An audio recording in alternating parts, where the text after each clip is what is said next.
नमस्कार मित्रों, Shukla ji UP 32 channel में आपका स्वागत है। मित्रों, आज इस वीडियो में हम बात करेंगे कलयुग की 5 कड़वी सच्चाइयाँ। इस पे बात कर रहे हैं मित्रों। तो जो है वीडियो बहुत रोचक होने वाला है, इसलिए ध्यान लगा कर सुने मित्रों। और बिना देरी के हम अपना वीडियो शुरू करते हैं। महाभारत के समय की बात है। पांचों पांडवों ने भगवान श्री कृष्ण से कलयुग के बारे में चर्चा की और कलयुग के बारे में विस्तार से पूछा और जानने की इच्छा जाहिर की कि कलयुग में मनुष्य कैसा होगा, उसके व्यवहार कैसे होंगे और उसे मोक्ष कैसे प्राप्त होगी। इन्हीं प्रश्नों का उत्तर देने के लिए भगवान श्री कृष्ण कहते हैं, तुम पांचों भाई वन में जाओ और जो कुछ भी दिखे वह आकर मुझे बताओ, मैं तुम्हें उसका प्रभाव बताऊंगा। पांचों भाई वन में गए। युधिष्ठिर महाराज ने देखा कि किसी हाथी को 2 सूंड हैं। यह देखकर आश्चर्य का पार ना रहा। अर्जुन दूसरी दिशा में गए। वहाँ उन्होंने देखा कि कोई पक्षी है, उसके पंखों पर वेद की रचनाएं लिखी हुई हैं, पर वह पक्षी मुर्दे का मांस खा रहा है। यह भी आश्चर्य है। भीम ने तीसरा आश्चर्य देखा कि गाय ने बछड़े को जन्म दिया है और बछड़े को इतना चाट रही है कि बछड़ा लहूलुहान हो जाता है। सहदेव ने चौथा आश्चर्य देखा कि 6-7 कुएं हैं और आसपास के कुओं में पानी है, किंतु बीच का कुआं खाली है। बीच का कुआं गहरा है, फिर भी पानी नहीं है।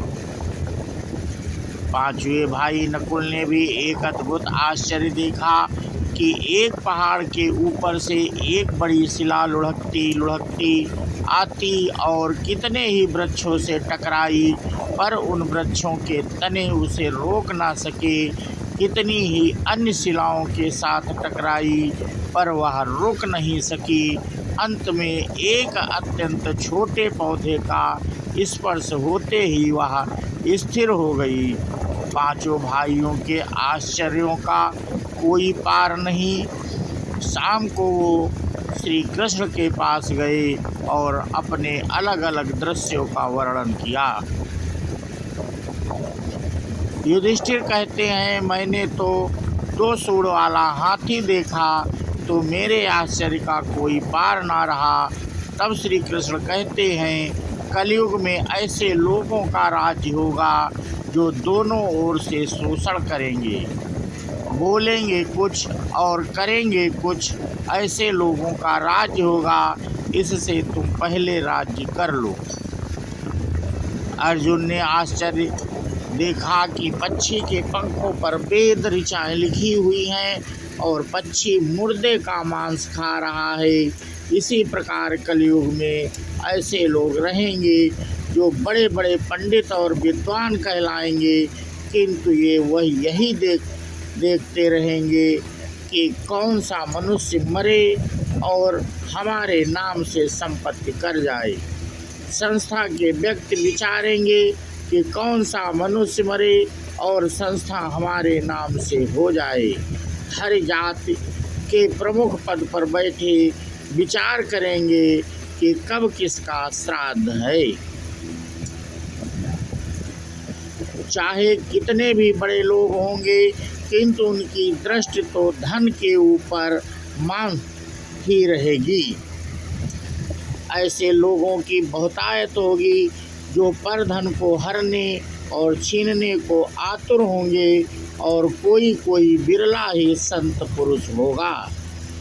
भीम ने तीसरा आश्चर्य देखा कि गाय अपने बछड़े को इतना चाटती है, बछड़ा लहूलुहान हो जाता है। कलयुग का आदमी शिशुपाल हो जाएगा, बालकों के लिए इतनी ममता करेगा कि उन्हें अपने विकास का अवसर ही नहीं मिलेगा।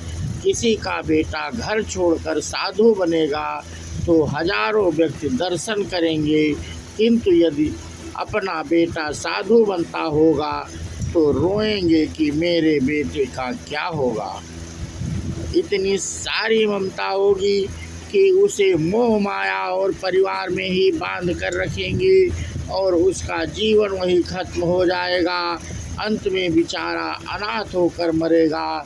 वास्तव में लड़के तुम्हारे नहीं हैं, वे तो बहुओं की अमानत हैं, लड़कियां जमाइयों की अमानत हैं और तुम्हारा यह शरीर मृत्यु की अमानत है। तुम्हारी आत्मा परमात्मा की अमानत है।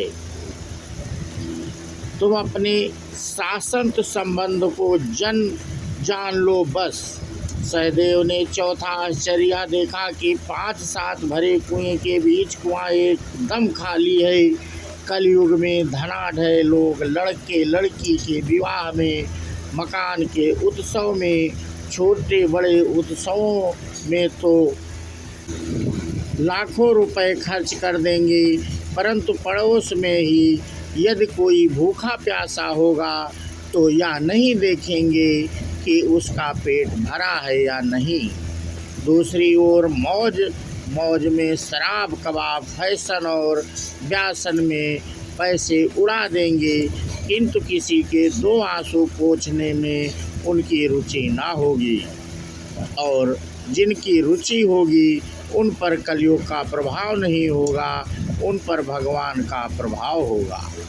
5वां आश्चर्य था कि एक बड़ी चट्टान पहाड़ पर से लुढ़की। वृक्षों के तने और चट्टाने उसे रोक ना पाए, किंतु एक छोटे से पौधे से टकराते ही वह चट्टान रुक गई। कलयुग में मानव का मन नीचे गिरेगा, उसका जीवन पतित होगा। यह पतित जीवन धन की शिलाओं से नहीं रुकेगा, ना ही सत्ता के वृक्षों से रुकेगा, किंतु हरि नाम के एक छोटे से पौधे से, हरि कीर्तन के एक छोटे से पौधे से मनुष्य का पतन होना रुक जाएगा। तो मित्रों, आज इस वीडियो में हमने आपको महाभारत की जो दौरान कृष्ण जी ने पांडवों को कलयुग की कुछ 5 बातें बताई, वो हमने आपसे साझा की। और आपको ये वीडियो कैसा लगा मित्रों, हमें कमेंट करके बताएं। और जो लोग चैनल को पहली बार देख रहे हैं वो चैनल को लाइक और सब्सक्राइब भी कर लें, जिससे ऐसे धार्मिक वीडियो और ज्ञानवर्धक वीडियो का नोटिफिकेशन आपको मिल सके। क्योंकि मित्रों, हम धार्मिक वीडियो ही लाते हैं। अपना वीडियो यहीं समाप्त करते हैं और एक जयकारा लगाते हैं। बोलो कृष्ण भगवान की जय हो। राधे राधे। जय हिंद, जय भारत, वंदे मातरम।